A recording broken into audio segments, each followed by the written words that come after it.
Buenas noches, doctor. Hoy le vamos a hablar sobre los huesos de los miembros superiores. Los estudiantes a cargo de este tema son Camila Álvarez, Walter Hinojosa, Najazar Montealegre, Sebastián Rodríguez y mi persona, Gilda Cruz. Wilder Walter Hinojosa Paucara y vamos a continuar con la presentación de los huesos de los miembros superiores. Yo voy a hablarles de la clavícula. Vamos por los datos generales. La clavícula es un hueso largo, es un hueso par y es un hueso con forma de citálica o doble curva y se ubica en la parte superior del tórax entre el esternón y la escápula. La clavícula forma parte de una región bastante importante, que es la formación de la cintura escapular, que está formada por la clavícula y la escápula. El objetivo de la cintura escapular es la de proporcionar soporte y estabilidad a los demás huesos de los miembros superiores. Vamos a pasar con las estructuras, con las partes externas de la clavícula. Por acá tenemos lo que viene siendo el extremo esternal. Y se articula directamente con el esternón de la clavícula, por eso el nombre. Y por acá tenemos la extremidad acromial, que debe su nombre por el acromion.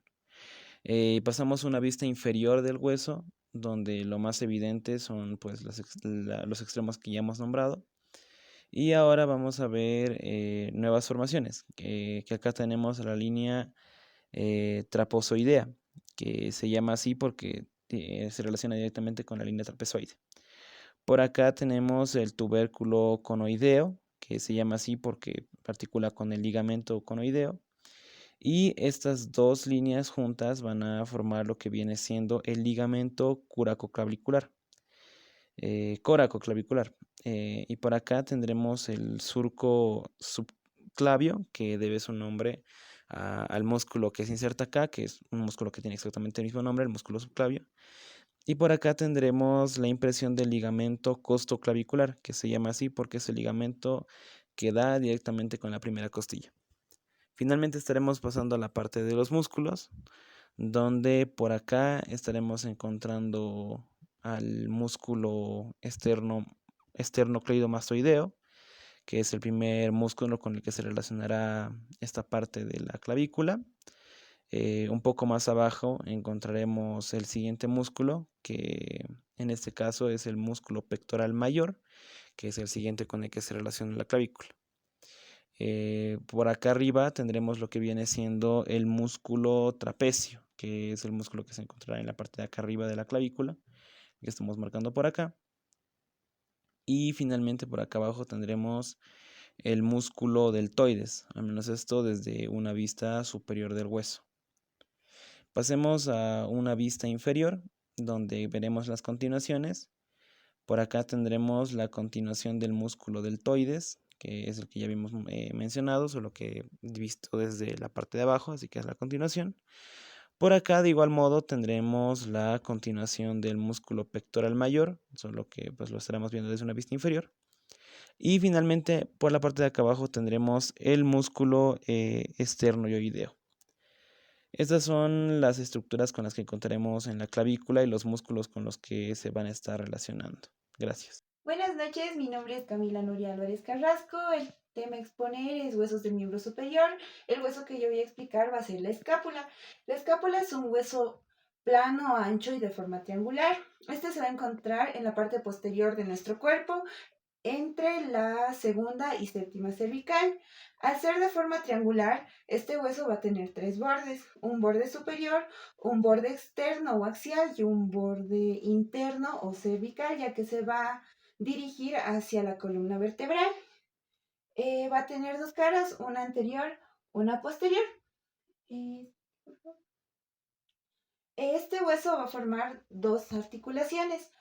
Se va a articular con la clavícula y con la cabeza del húmero, formando la articulación acromio-clavicular y la articulación glenohumeral.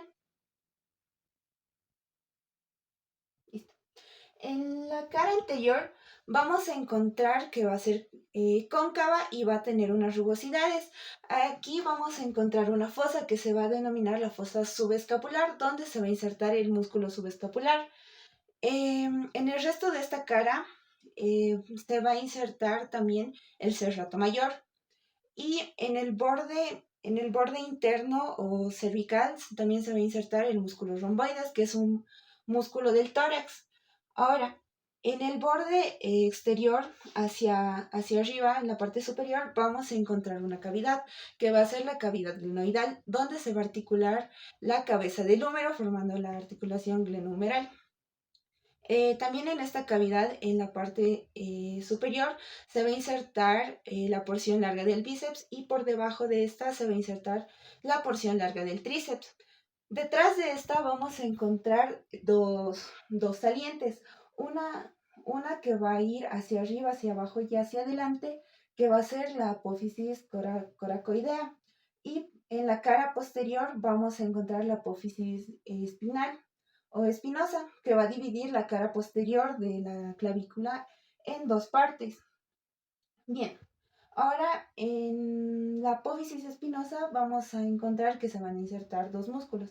En el ángulo se va a insertar el músculo coracobíceps, que está formado por el músculo coracobraquial y la porción corta del bíceps. Y detrás de esta se va a insertar el pectoral menor.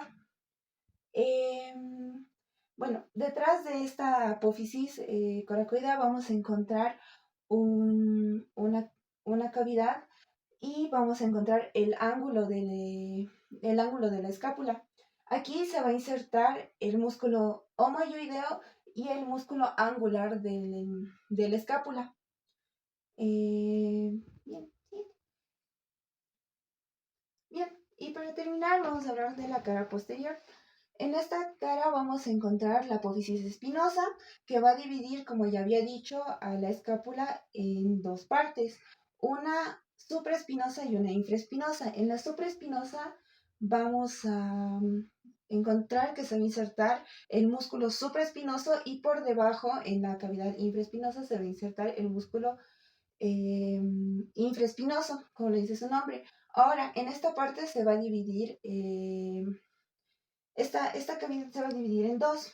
Una mayor, que ya había mencionado, donde se inserta el músculo infraespinoso, y otra de menor tamaño, donde se va a insertar el redondo mayor en la parte inferior, y por encima se va a insertar el músculo redondo menor. Y para finalizar, en la apófisis espinosa se van a insertar dos músculos. En su labio mayor se va a insertar el músculo trapecio y en su labio inferior se va a insertar el músculo romboides. Muchas gracias. Muy buenas noches, soy Carlos Nazar Montalegres Méndez. El tema a exponer es huesos de las extremidades superiores. A mí me tocó exponer el hueso del húmero. Ya, el hueso del húmero es un hueso largo que predomina sobre el ancho y el espesor.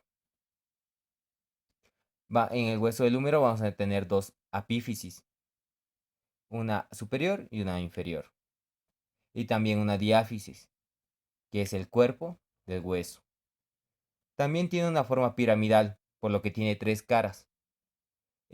Vamos a ver una cara anterolateral, una cara anteromedial y una cara posterior.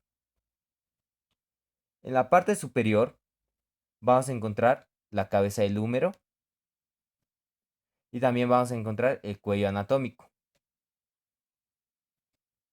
Si nos vamos lateralmente, vamos a encontrar el tubérculo mayor y el tubérculo menor. Y en la parte media vamos a encontrar el surco intertubercular. Y más abajo del surco vamos a encontrar el cuello quirúrgico, que lo hice con plastilina azul para que se note más. Se le dice cuello quirúrgico porque generalmente aquí suelen suceder las fracturas. Si nos vamos más abajo, debería haber por aquí la cresta del tubérculo mayor y más o menos por aquí la cresta del tubérculo menor. Si nos vamos abajo, vamos a ver una plastilina moradita, donde vamos a encontrar la tuberosidad deltoidea, donde se va a insertar el músculo deltoides. Si nos vamos a la parte inferior, vamos a encontrar el cóndilo y la tróclea. Por encima del cóndilo vamos a encontrar la fosa radial y por encima de la tróclea vamos a encontrar la fosa coronoidea.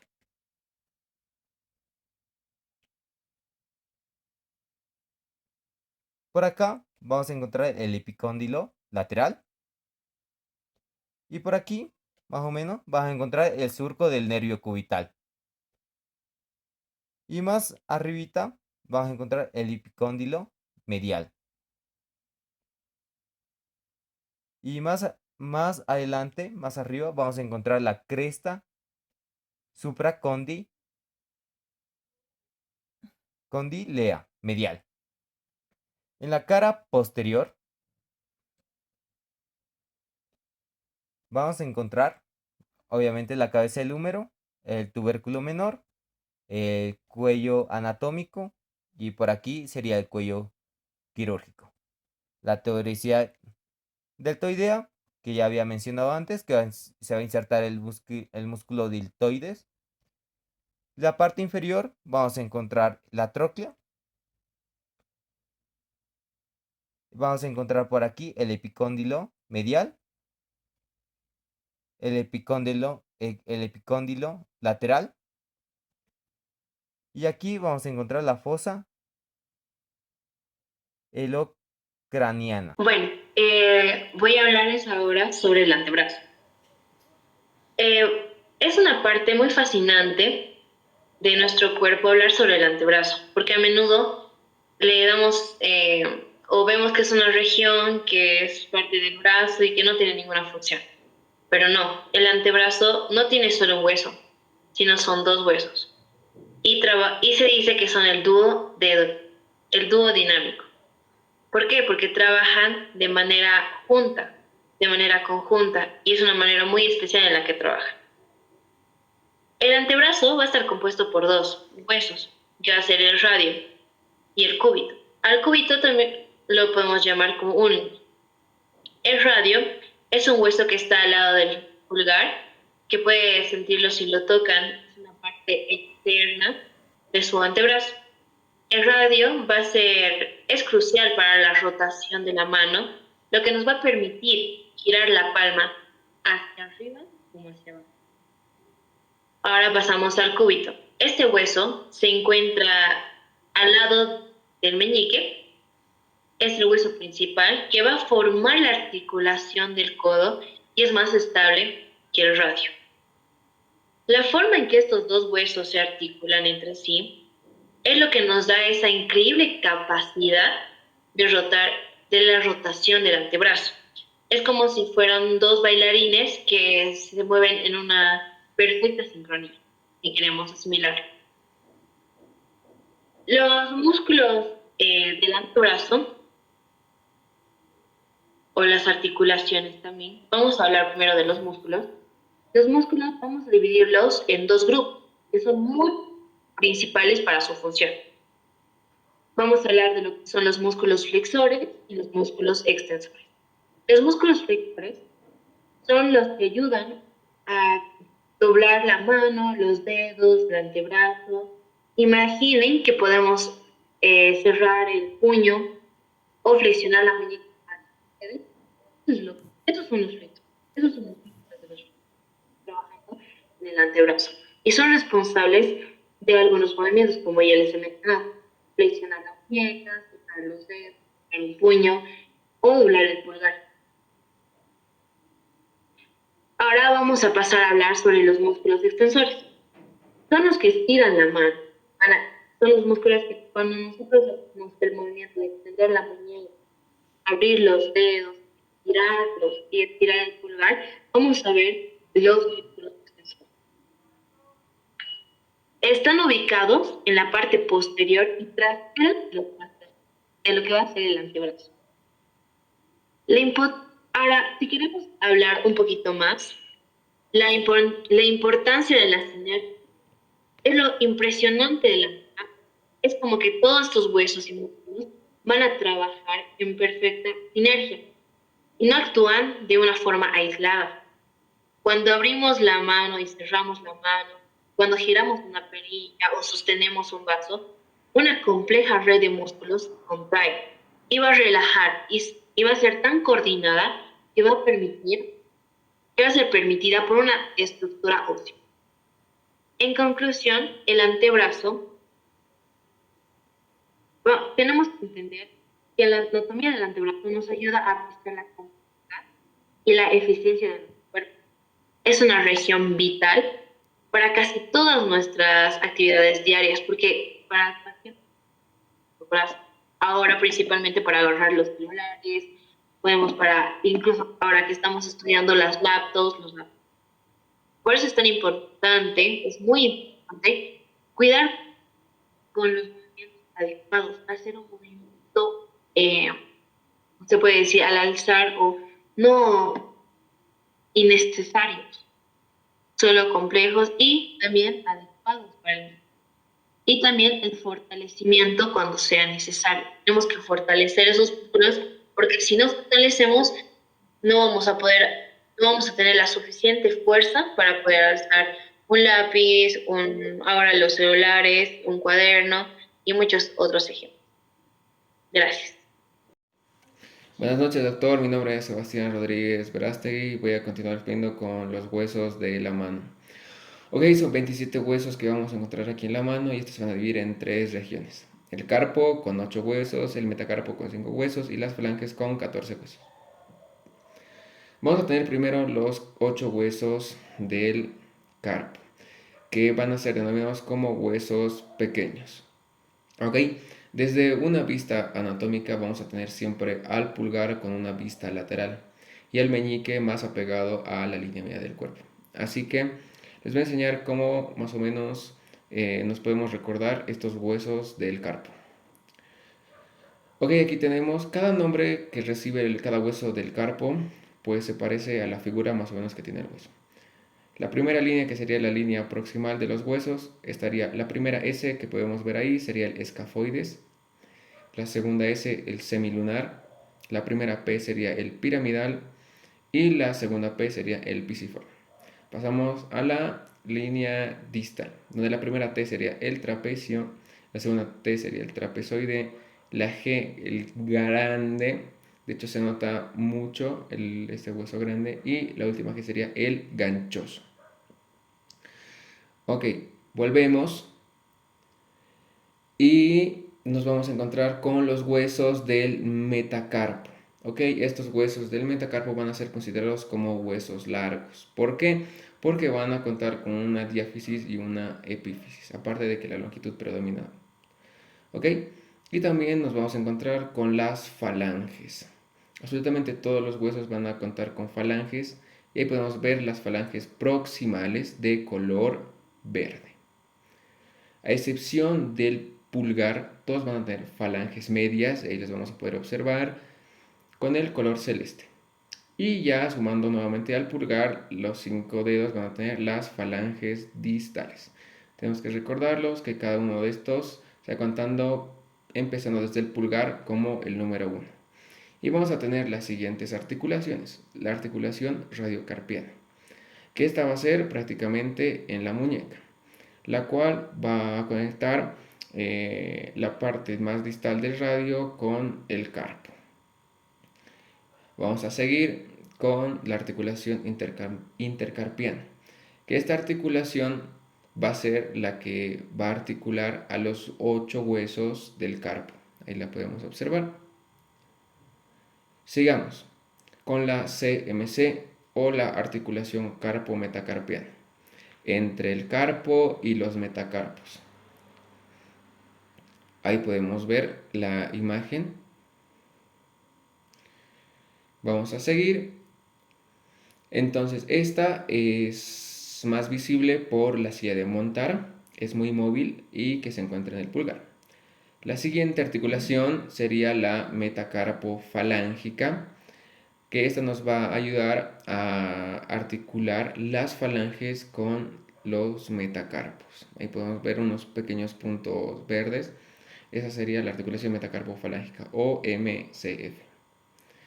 Y por último tenemos las articulaciones interfalángicas, que prácticamente estas son las que articulan las falanges. Ahí las podríamos observar, que se presentan de el color verde. Bueno, y finalizando, podemos ver en la última imagen, en nuestro cuerpo va a constar de 206 huesos, Como podemos ver, algunos de los que hemos hablado de los miembros superiores, como ser el omóplato, hemos hablado también del húmero, un claro ejemplo del antebrazo, el radio, el cúbito, de las manos, que serían los carpos, las falanges, los metacarpianos. Son un claro ejemplo de lo que son los huesos de los miembros superiores. Así que muchas gracias por su atención.